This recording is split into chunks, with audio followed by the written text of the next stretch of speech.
Although I'm using red mullet, which is a beautiful sweet tasting fish in this dish, it's not necessary.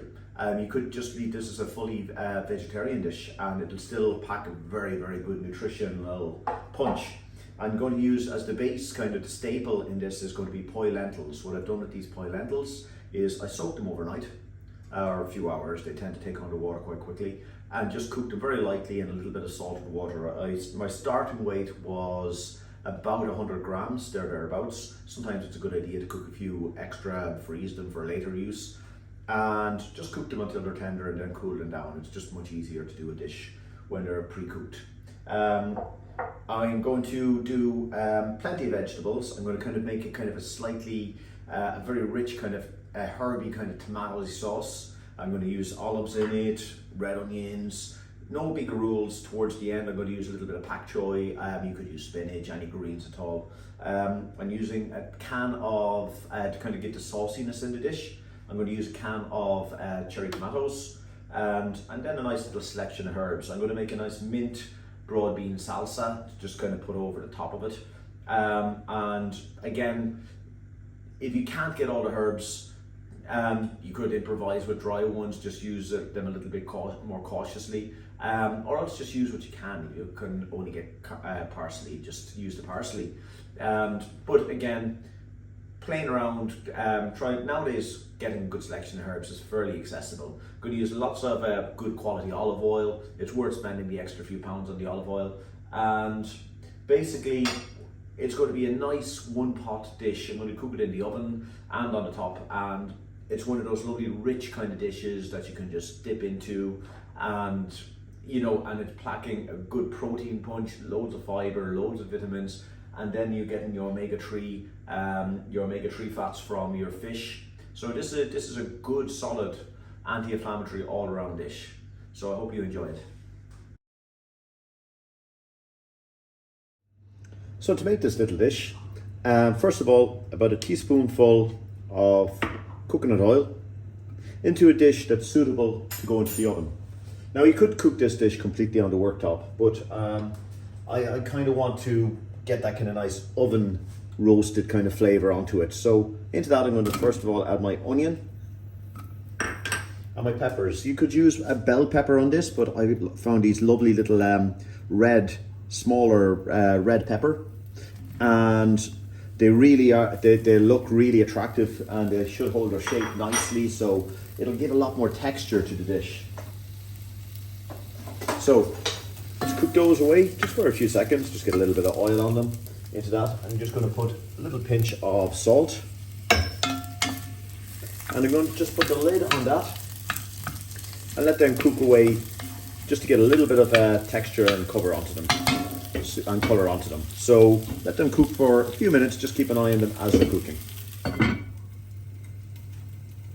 Now, having waited on a reasonably high heat, I've allowed this to cook for just a couple of minutes, just to start letting the flavors develop into this little dish. And then the next thing I'm going to do is add 2 teaspoons of cumin.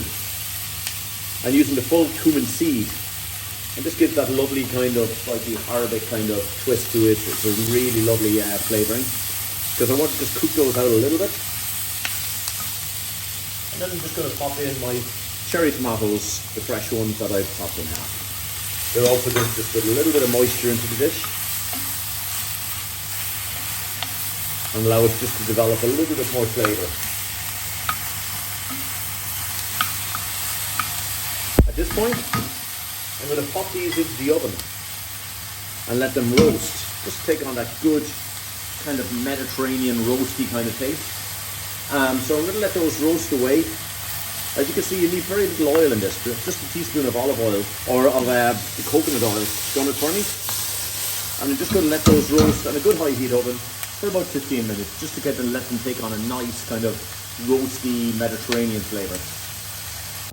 Now, as my vegetables and onions are cooking away, I'm just going to very quickly make my broad bean salsa. I'm using thawed out frozen broad beans. You can get very, very good quality ones. You can get the fresh ones. Also, some people might take them out of their little skins and just have this lovely little green broad bean. I want the fibre, so I want the skins. Your discretion completely. So I'm just going to very roughly chop these guys up. Just, you don't have to be fancy with it at all.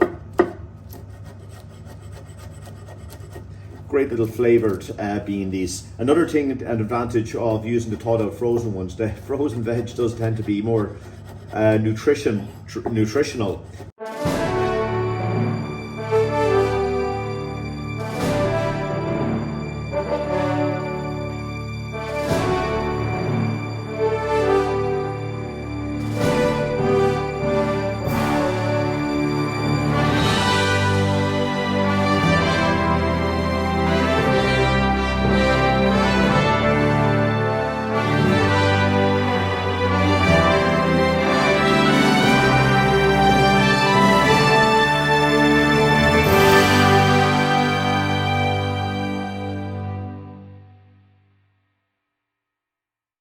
Now my onions and peppers have been in the oven for about 15 minutes. And I do really find you could again cook this completely on the worktop, but you never really get that nice kind of distinctive kind of roasty vegetarian, or roasty kind of Mediterranean flavour unless you pop it in the oven. You see the way they're just after coming out and the tomatoes after breaking down a little bit. And you know, it's just taken on that kind of more distinctive kind of flavour that you're looking for. Into that now, I'm just going to add all of my lentils and my garlic.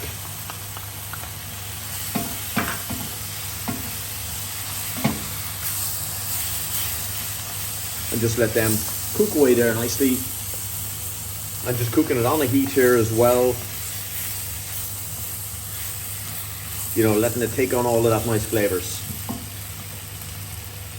Next up, I'm going to pop my olives in there. I'm keeping the olives whole just to bring texture onto the dish. They also impart that lovely olively flavour in there as well as we cook a little bit more.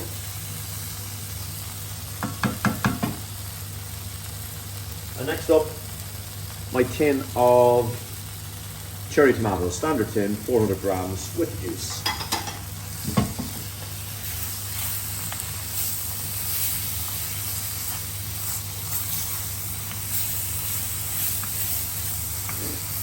And then I'm going to just pop this back in the oven. I haven't put the lid on it because I want it to roast. If I put the lid on, it'll kind of more steam inside the oven.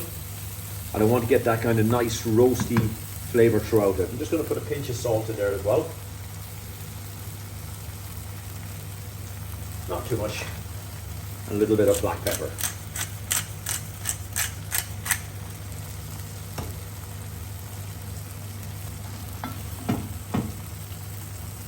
So that'll go back in the oven and just let it cook for about another 15 minutes, thereabouts, 10-15 minutes. Do keep an eye on it because every oven is a little bit different. Now, having cooked this in the oven for about 15 minutes more, there we are. Start to come together really, really nicely.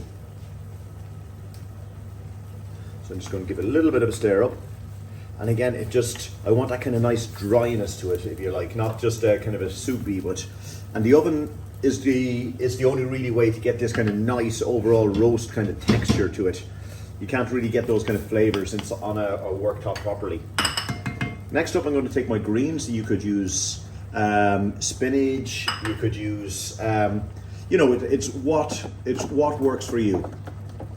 And so I'm just going to mix those greens around now.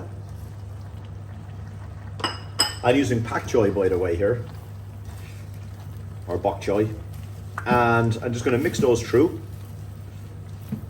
And at the same time, I have a little bit of thyme here and oregano. I'm just going to again just mix those through there. If I was using dried thyme, I would have added it at the beginning, in around the same time as the cumin. But because I'm using a nice fresh thyme, I find it's better to add it towards the end of cookery. So I'm just going to pop that in the oven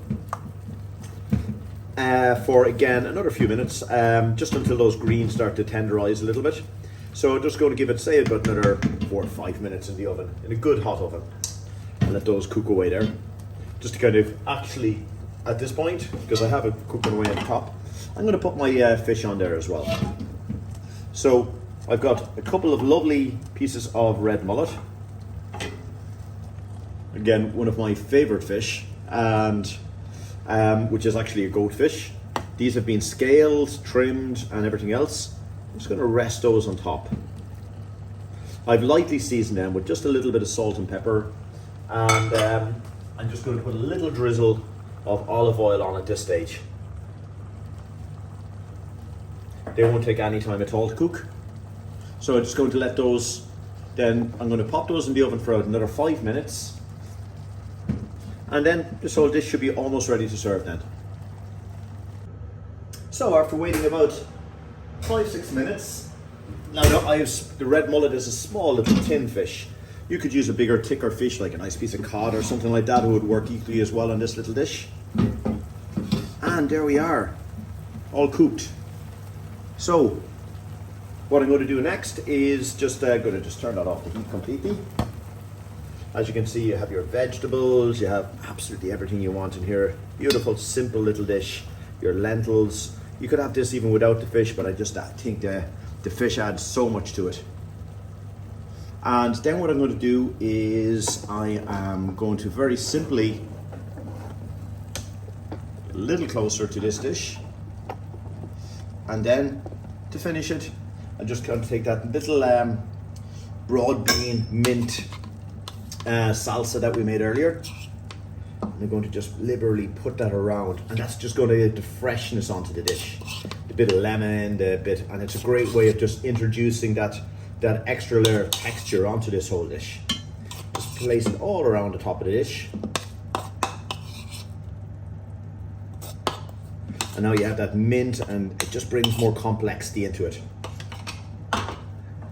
And then, very last thing, a little drizzle of a good olive oil. And there we have it. Again, a lovely one pot seafood, or if you wanted to eliminate the fish and not have it in it, you could have it as a little vegetarian dish as well, but I just do think the fish adds so much to this dish. And enjoy it.